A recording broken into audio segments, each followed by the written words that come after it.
아이들이 영상으로 새해 인사 이렇게 만들었다고 합니다. 유치부 아이들의 새해 인사를 좀 받겠습니다.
시작.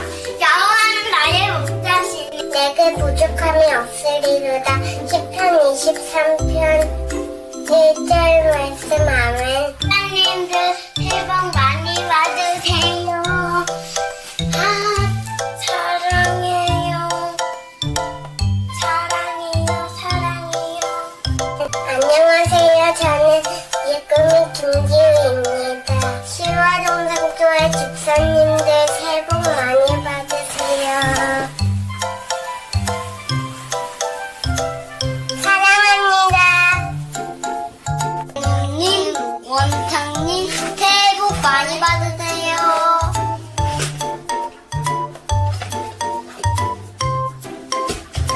자, 몰라 내가 새해를 행하기를 이제 나타날 것이다. 너희가 그것을 알지 못하겠느냐. 반드시 내가 광야의 길과 사막의 강을 내야.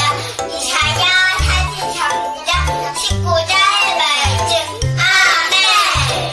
시작. 집사님들 새해 복 많이 받으세요. 집사님들 새해 복 많이 받으세요. 일어나. 부럽으리 당신의 그 나라 안에서 이제 영원히 주품 안에서 우리 찬양하겠네.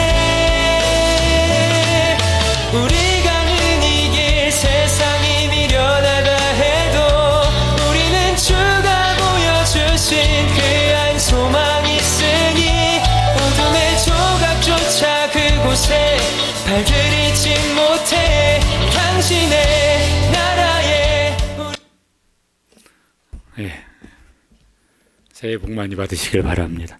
우리 옆에 분들하고 한번 인사하시죠. 새해 복 많이 받으세요. 말을 이렇게 좀 바꿔서 새해 축복 많이 받으세요.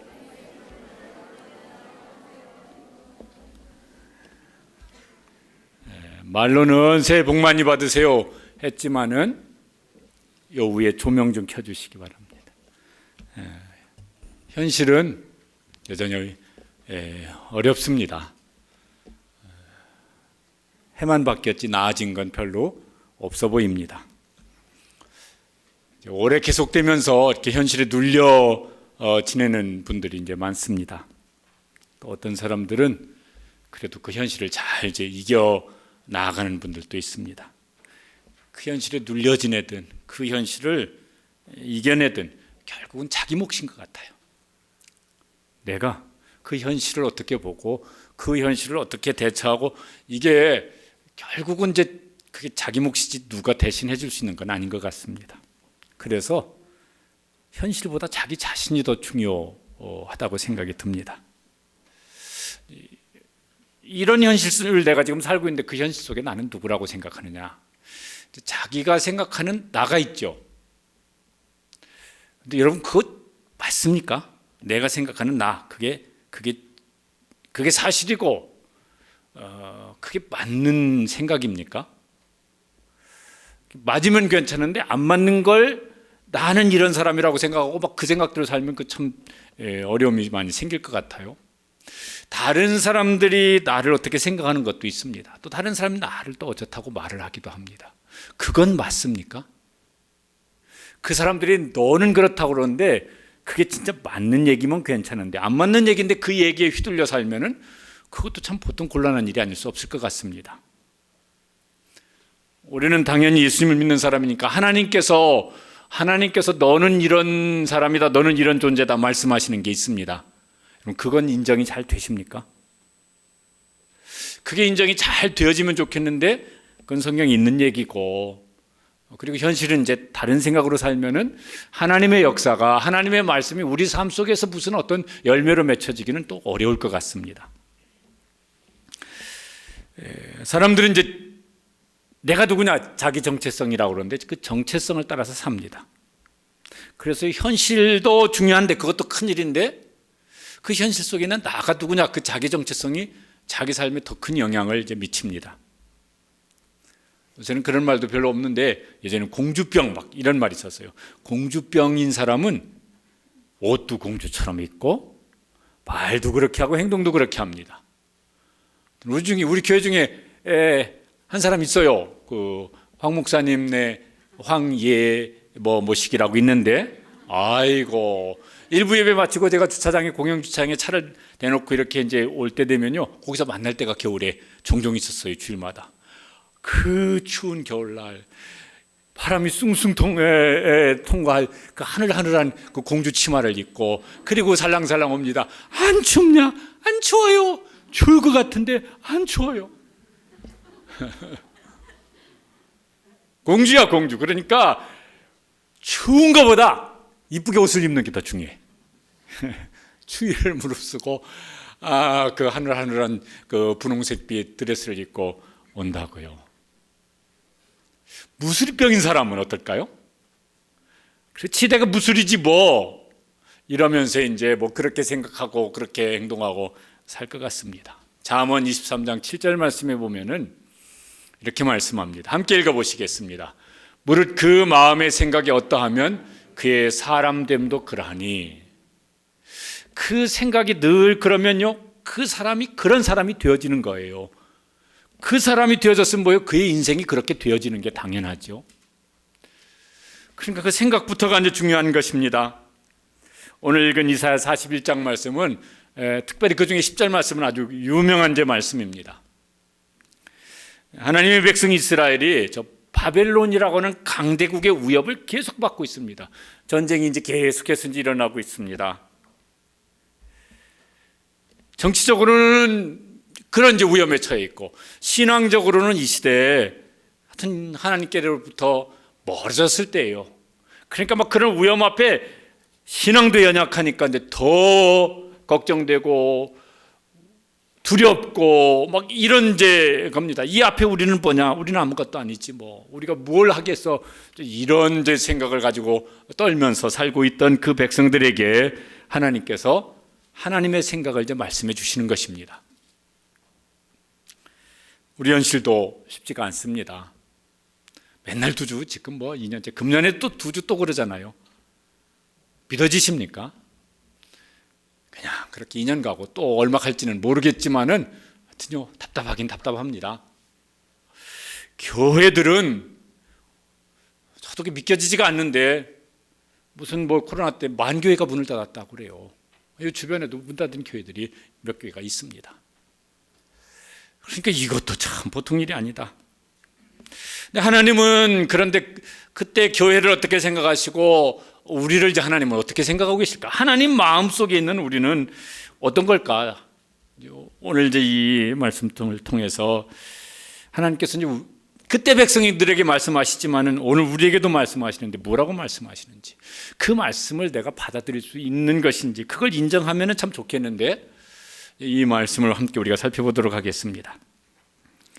현실에 두려워하고 있는 이제 백성들에게 하나님께서 말씀하십니다. 이 겁쟁이들아, 이 믿음 없는 자들아, 막 이렇게 말씀하시지 않으시고, 야, 이 쫄보들아, 막 이렇게 말씀하지 않으시고, 8절에 보면은 너희는 이런 사람들이다, 이렇게 말씀을 하십니다. 같이 읽어보시죠. 그러나 나의 종 너 이스라엘아, 내가 택한 야곱아, 나의 벗 아브라함의 자손아. 나의 종 이스라엘아, 그게 9절에도 있는데 그냥 이렇게 이제 이해하면 좋겠습니다. 너는 나와 아주 특별한 관계 속에 있는 사람들이다. 좋은 거 주니까 특별한 관계예요. 내가 택한 야곱아, 야곱은 이스라엘의 다른 이름인데 너희는 내가 택한 나와 특별한 관계 속에 있는 사람이다. 나의 벗 아브라함의 자손아, 아브라함과 하나님께 언약을 맺었고 그 언약의 후손들이에요. 너희는 나와 언약을 맺은 특별한 관계 속에 있는 사람들이다. 그렇기 때문에 너희는 내게 매우 특별한 사람들이다, 이런 말이에요. 거기 이렇게 종 선택한 사람 이렇게 3번이나 반복 나와요. 요 말이 뭘까 그러면요, 너는 내게 매우 특별한 관계 속에 있고 특별한 사람이다, 이런 걸 이제 강조하는 표현입니다. 우리도 하나님의 종이죠. 예수님을 우리가 주로 영접했으니까 주님의 종입니다. 우리도 하나님의 선택을 받은 사람입니다. 창세전에 선택하셨다고 그러셨어요. 우리도 하나님의 언약의 자손이에요. 아예 그냥 신약에서는요, 백성 이렇게 안 하고 자녀라고 그래요.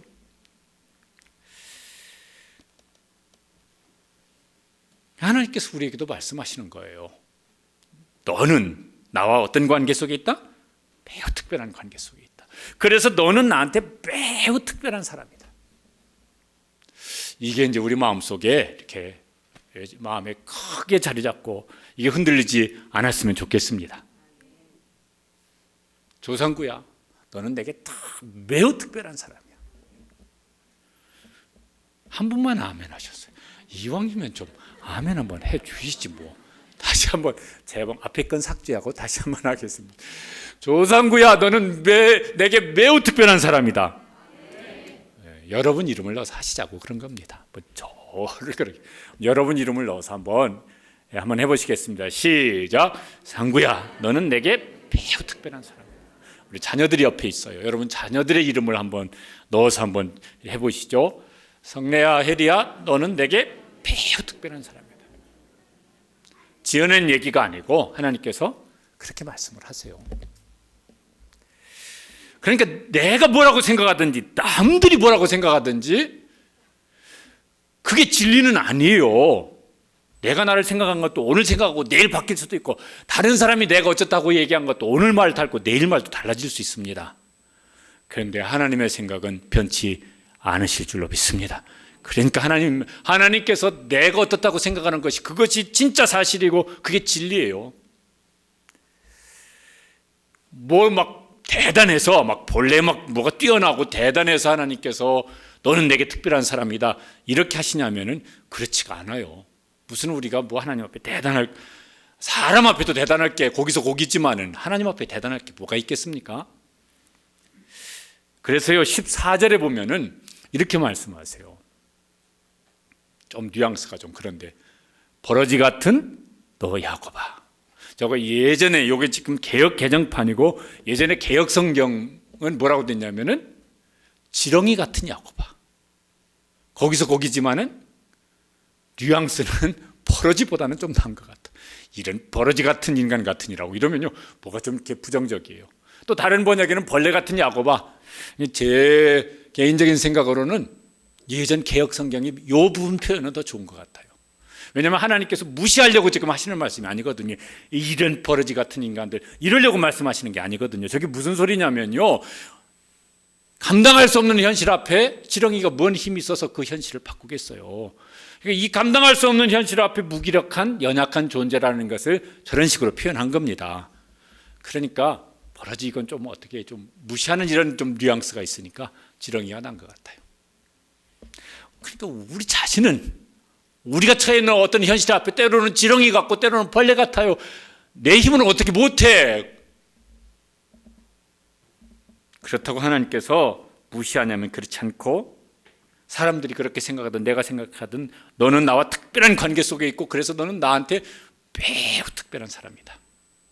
여전히 하나님께서 그렇게 생각하고 계시고 우리에게 말씀하고 계십니다. 그럼에도 불구하고요, 우리는 현실 앞에서 막 자기 자신이 막 무력하면 자기를 비하하기가 쉬워요. 민수기 13장 33절 말씀에 이거 가나안 정탐꾼들이 했던 소리인데, 저 말이요 이렇게 유심히 한번 살펴보면서 읽어보십시오. 왜 저 사람들이 저렇게 하는지 한번 읽어보시겠습니다. 거인들을 보았나니 우리는 스스로 보기에도 메뚜기 같으니 그들이 보기에도 그와 같았을 것이라. 거인들을 보았어요. 그렇다고 해서 암만 거인들이라고 해서 메뚜기 같게 하겠습니까? 그 차이가? 제가 예전에 어디 목욕탕을 갔었어요. 그런데 거인들이 막, 남자 청년 거인들이 막 한 10명도 막 옆에서 막 토되게 샤워를 하고 있어요. 제가 이렇게 올라가 봤어요. 운동선수냐고 물어봤더니 그렇대요. 어느 배구단 선수들이래요. 제가 180인데 그러니까 190에서 200 사이 요쯤 될 거예요. 저보다 10cm, 20cm쯤 더 큰데 제가 보기에는 거인 같아 보이더라고요. 제 옆에 조금 우리 주일학교 아이들이 쓰든지 그러면 제가 그렇게 보일지도 모르겠어요.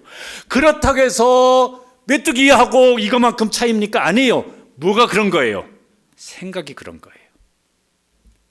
그 사람들은 거인인데 그 앞에 있는 나는 그래봐야 10cm, 20cm 차이 나겠지만은 메뚜기 같다고 스스로 생각을 한 겁니다. 그 다음 말이 뭡니까? 그들의 보기에도 그럴 것이다.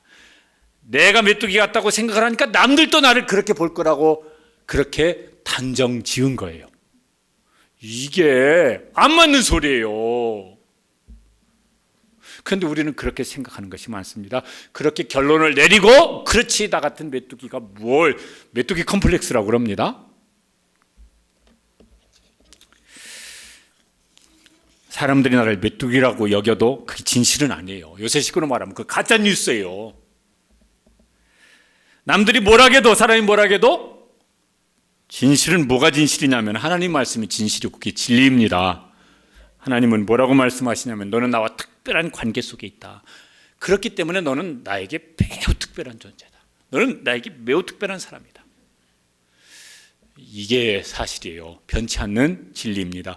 이걸 마음의 중심에 이렇게 잘 새겨두고 흔들릴 때마다 나는 누구지? 나는 하나님과 특별한 관계 속에 있는 하나님 앞에서 매우 특별한 사람이지. 하나님께 특별 대우를 하실 것을 믿고 소망하면서 버티고 견디고 이겨나갈 수 있게 되시길 축복합니다. 하나님께서 그렇게 말씀하시고 끝내지 않고 그 다음에요, 그렇기 때문에 내가 이거 하겠다라고 이제 말씀하시는 것이 9절 10절에 나옵니다. 9절에 보면은 이렇게 말씀하세요. 같이 읽으시죠.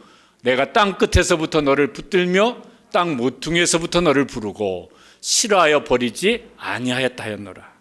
땅 끝은 어느 어떤 위치를 가리키는 것보다는 손 내밀 때도 없고 내 손을 붙잡아 줄 수도 없는 그런 어떤 삶의 상황입니다. 고립무원의 상황이에요. 야, 어디 손을 좀 내밀어 봐야 되는데 손 내밀 데가 없네.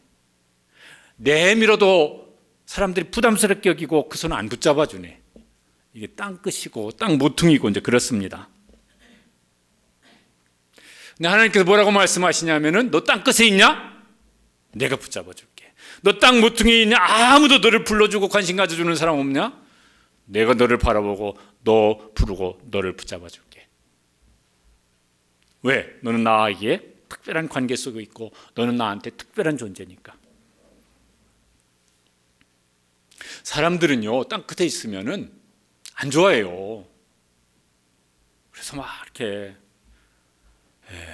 전화를 해서 좀 내가 좀 상황이 그런데 좀 부탁을 했더니 교인들은 이렇게 대답하거든요. 기도해 보겠습니다. 그 말은 무슨 소리예요? 다음부터 전화하지 마세요. 이런 소리거든요. 특별히 누가 그거 잘 쓰냐면은 목사들이 그런 말을 잘 써요. 다음에 전화했더니 안 받아. 번호가 입력돼 있잖아. 이거 문제예요. 이거 휴대폰 회사들이 그건 좀 바꿨으면 좋겠어. 팔고 부담스러운 사람 전화는 안 받아요. 자꾸 전화 오면요, 뭐죠? 이렇게 수신 차단시켜버려요. 땅 끝에 있는 사람들을 안 좋아합니다. 때로는 무시하고 거부하고. 그러니까 이제 또 막 걱정이 더 많아지고 그렇습니다. 하나님은 말씀하십니다. 내가 붙잡아 줄게. 요때 이 이스라엘 백성들의 신앙 상태는요, 그들이 하나님을 사실은 싫어했어요. 근데 니들이 나를 싫어해도 나는 너희를 싫어하지 않아. 하나님께 등을 돌렸어요. 하나님의 백성들이 너희가 등을 돌려도 나는 너를 붙잡을게. 죄송스럽지만은 이게 이제 은혜고 소망이죠.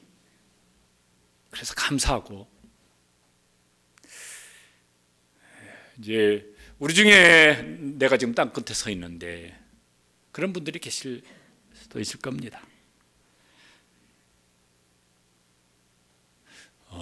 또 막 과거에 막 그런 그 시절을 겪은 분들이 많으실 거예요.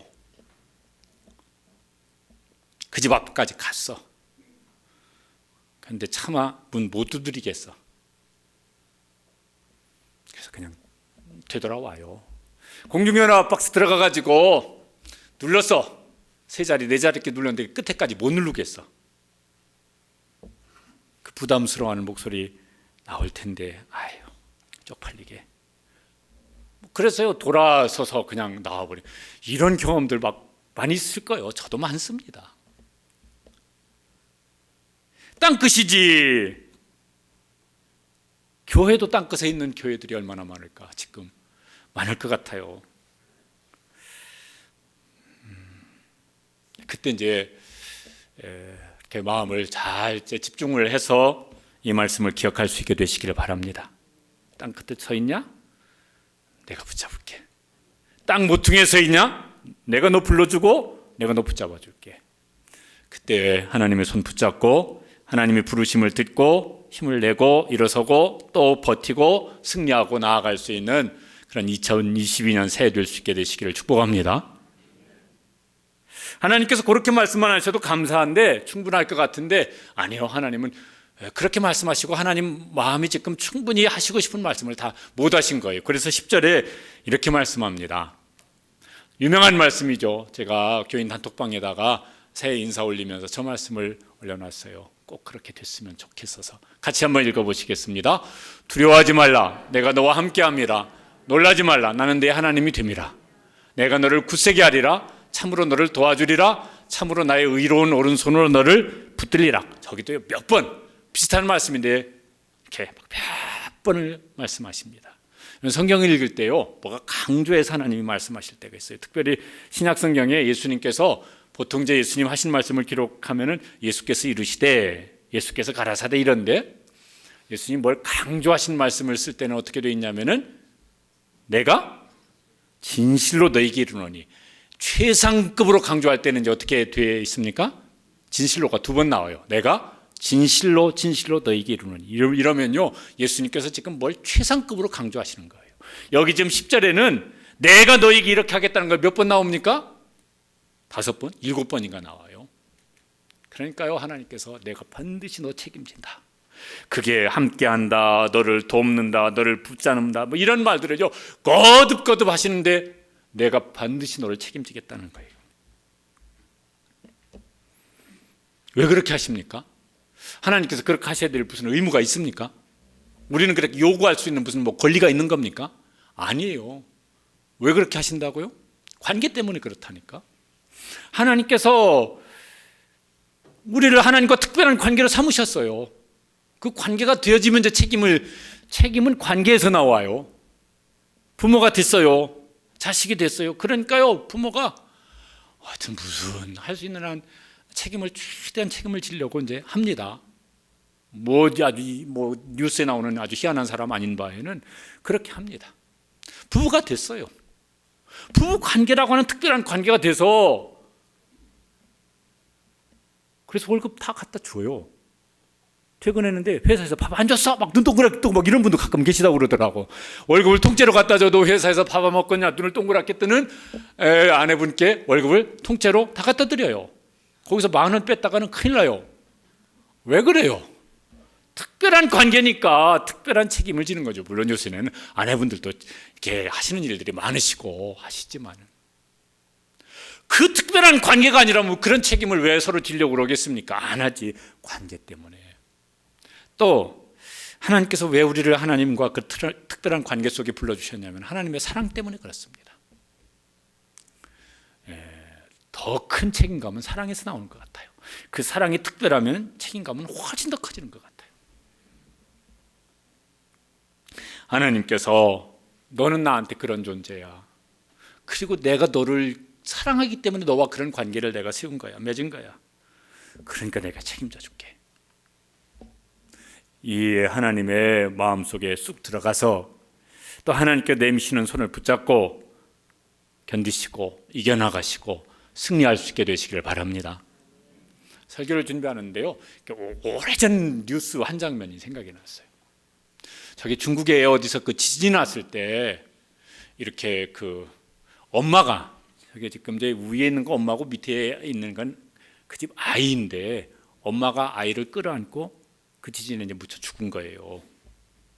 그런데 저때 어떤 순간적으로 이렇게 어떤 이렇게 시간이 있었던가 봐요. 그래서 저 엄마는 자기가 지금 끌어안은 애가 살 거라고 기대하고 그 휴대폰에다가 딸에게 보내는 그 지금 끌어안은 딸에게 보내는 문자를 저게 남긴 거라고.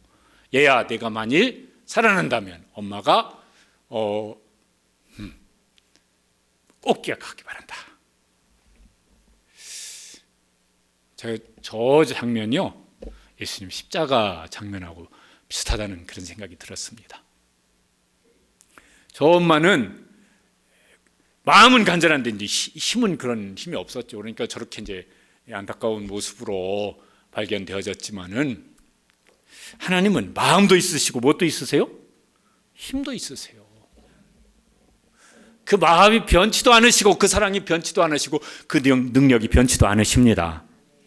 그 하나님께서 내가 너한테 그렇게 할게. 너는 나한테 특별한 존재잖아. 그래서 내가 너를 반드시 책임져 줄게.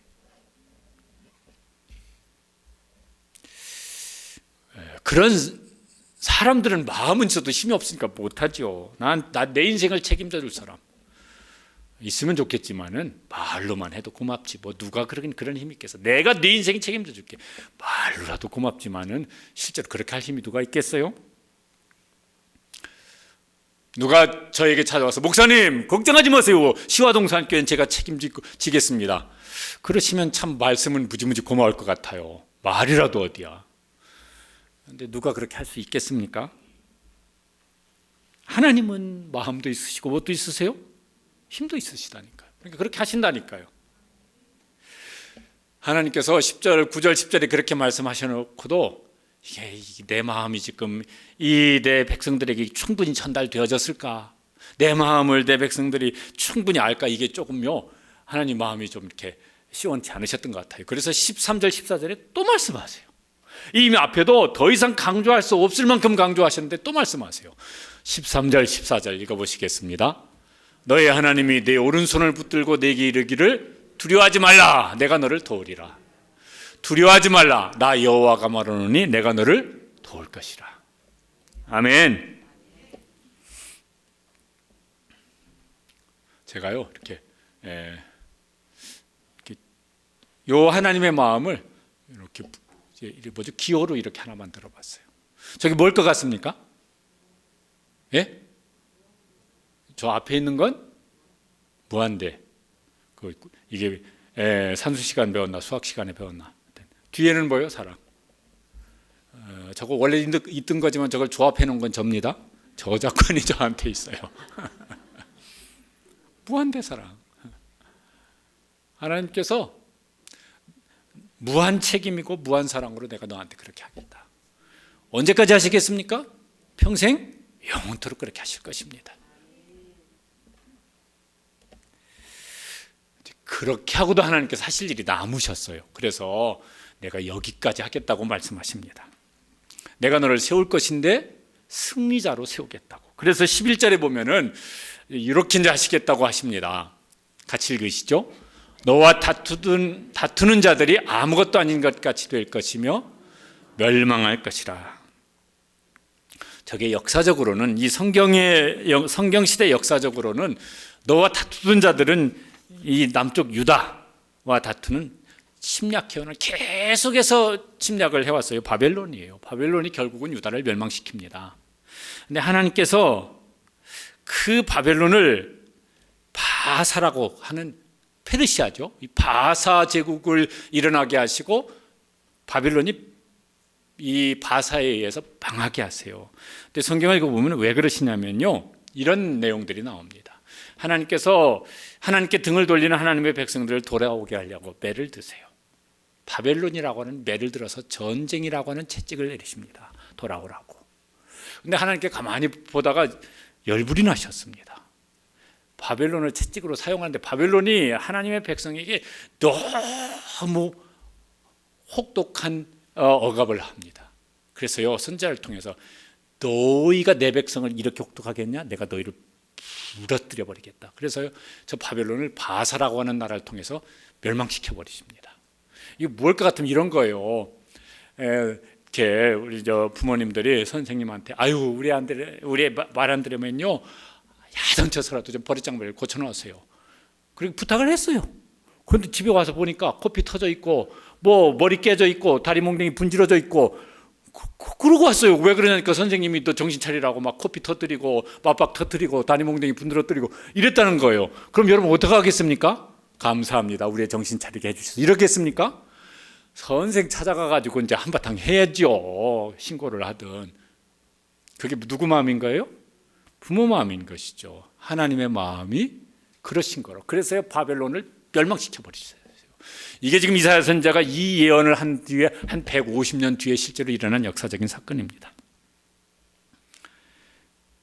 못났어도 내 자식이지. 그 사랑이 약해지지 않지요. 우리를 바라보시는 하나님 마음이 그러시다고요.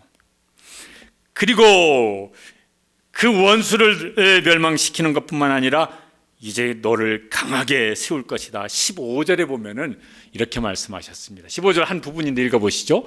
네가 산들을 쳐서 부스러기를 만들 것이며 작은 산들은 겨같이 만들 것이라. 저게 바벨론을 가리켜 말하는 것이고 오늘 우리로 하면요 우리가 감당할 수 없는 현실이에요. 내 힘으로는 안 되어지는 거예요. 그런데 하나님께서 그 산 같은 문제를 그 산 같은 감당할 수 없는 내 앞에 있는 그 어려움을 부스러기로 부러뜨려 부스러기로 만들 것이다. 그 산 같은 것을 겨같이 가루로 만들어 버리실 것이다. 그런 일을 행하실 것이다. 이미도 우리 살아오면서 이제 돌이켜 보면은요, 그때는 이거 도대체 어떻게 감당하냐 막 이런 것들이 있었어요. 지나 보니까 뭐예요? 아무 문제도 아니에요. 그냥 그것도 이렇게 뭐지 추억거리지. 그때 그랬었는데, 그냥 이렇게 기억 속에 어떤 건 좀 눈물이 한 방울 나올 수도 있고 어떤 건 결과가 기분이 좋은 거였으니까 그런 추억거리지. 뭐 그닥 내 인생에 무슨 심각한 무슨 영향을 준 건 아니었습니다. 지금 겪고 있는 것도 대부분의 일들은 그렇게 될 것입니다. 특별히 어떤 사람에게 하나님 손 붙잡고 나아가는 사람이 그렇지. 그때 그 어려울 때 하나님이 그렇게 내 삶 속에 그렇게 일하셨어. 그 어려울 때 하나님의 은혜를 얼마나 크게 경험했는지 몰라. 그래서 오히려 이렇게 감사하고 찬송할 기회가 되게 하실 것입니다. 왜 하나님께서 그렇게 하시냐? 이유가 분명하다니까요. 뭐예요? 특별한 관계 때문에 그러신다니까요. 그 특별한 관계가 깨지지 않는 한 그 책임진다니까요. 우리가 그러면서 살아요. 스가랴서 2장 8절에 보면 이런 말씀이 있습니다. 같이 읽으시죠. 무릇 너희를 범하는 자는 그의 눈동자를 범하는 것이라. 너희는 그때 이스라엘 백성을 가리키는 것이고 그는 하나님입니다.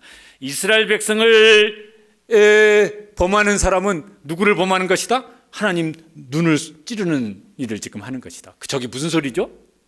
하나님께서 당신의 백성인 이스라엘을 어떻게 여기시는 거예요? 나하고 한 몸으로 여기시는 거예요. 그래서 내 자녀를 건드리면 나를 건드린 거지. 그렇죠. 우리가 집에서도 그러지 않겠습니까? 너희는 나한테 그런 특별한 존재라서 내가 너희들을 그렇게 할 것이라고. 또 왜 그렇게 하시냐면은 이유가 같아요. 하나님의 특별한 사랑 때문에 그렇습니다. 사람의 사랑은 온도가 올라갔다 내려갔다 하지만은 하나님의 사랑은 그렇지 않으니까 이게 이제 감사한 일이죠. 우리가 로마서 8장 그 38절 9절 가지고 부르는 찬양 있습니다. 가사 중 한 부분인데 저 부분만 한번 불러보시겠습니다. 반주가 저는 반주 없는 게 좋지만은 반주로 한번 불러보시죠. 갈대 꺾지 않으시는 꺼져가는 등불 끄지 않는 그 사랑 변함없으신 거짓 없으신 성실. 다시 한번 불러보실까요? 상한 갈대 꺾지 않으시는 상한 갈대 꺾지 않으시는 꺼져가는 등불 끄지 않는 그 사랑 변함없으신 거짓 없으신 성실하신 그 사랑. 거기까지만 하시죠. 그 다음도 있는데요. 가사는 조기는 그냥 읽어보시겠습니다. 같이 읽어보시죠. 죽음도 생명도 천사도 하늘의 어떤 권세도 끊을 수 없는 영원한 그 사랑 예수님. 아멘입니까? 그렇게 하실 것입니다. 금년에도 그렇게 해 주실 것입니다. 평생에 그렇게 하실 것이겠고 그 평생이 끝나면 영원토록 그렇게 해 주실 줄로 믿습니다. 최종적으로 하실 일을 16절에 이렇게 말씀하고 있습니다. 같이 읽으시죠. 너는 여호와로 말미암아 즐거워하겠고 이스라엘의 거룩한 이로 말미암아 자랑하리라. 그래서 마침내는 뭐냐면 하나님 때문에 기뻐하고 즐거워하겠고 신이 나게 하시겠고 이스라엘의 거룩한 이도 하나님이시죠. 하나님 때문에 야 하나님 이거 하셨어요. 자랑하게 하실 것이다. 이제 이것도 그냥 역사적인 사건으로는 이 바사 제국이 들어서면서 고레스 왕이 바벨론 포로로 끌려왔던 그 이스라엘 백성들을 다시 돌아가라. 너희 고국으로 돌아가서 너희 신을 잘 섬겨라. 뭐 이러면서요 포로에서 돌아가게 하십니다. 그때 포로에서 돌아오던 이스라엘 백성들이 불렀던 노래가 시편 126편에 나옵니다. 거기 그들이 이렇게 노래를 불렀습니다. 같이 읽어보시겠습니다. 여호와께서 시온의 포로를 돌려보내실 때 우리는 꿈꾸는 것 같았도다. 그때 우리 입에는 웃음이 가득하고 우리 혀에는 찬양이 찼었도다.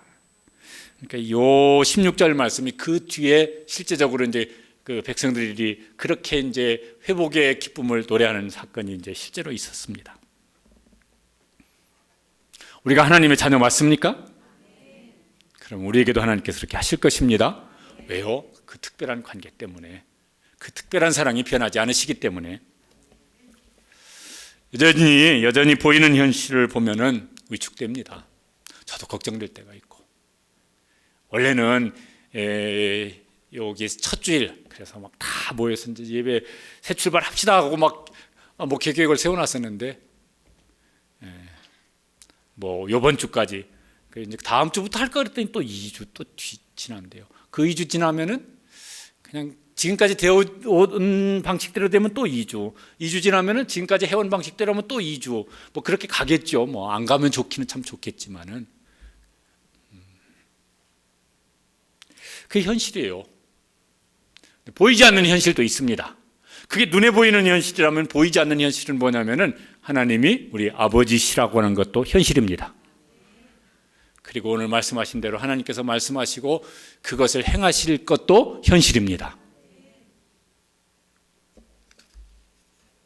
2022년 이제 새해 그냥 막 이렇게 우리 현실 거기에 마음을 너무 많이 빼앗겨서 하면은 막 걱정으로 출발하고 이거 어떻게 하면 좋지 이렇게 하면서 이제 우울하게 출발할 수도 있는데 하나님과 함께 이제 내일부터 또 기도해도 그런 이제 이렇게 기도를 설교를 하고 그런 기도를 하면서 이제 나 한 주를 새해를 시작하려고 그러는데 하나님과 함께 출발도 하시고 하나님과 함께 1년 동안 달려가기도 하시고 또 중간에든 연말에든 어느 때든 여기 하나님께서 너는 여호와로 말미암아 즐거워하겠고 이런 즐거움, 찬송, 감사도 풍성한 2022년 새해 되시기를 주님의 이름으로 축복합니다. 기도하시겠습니다.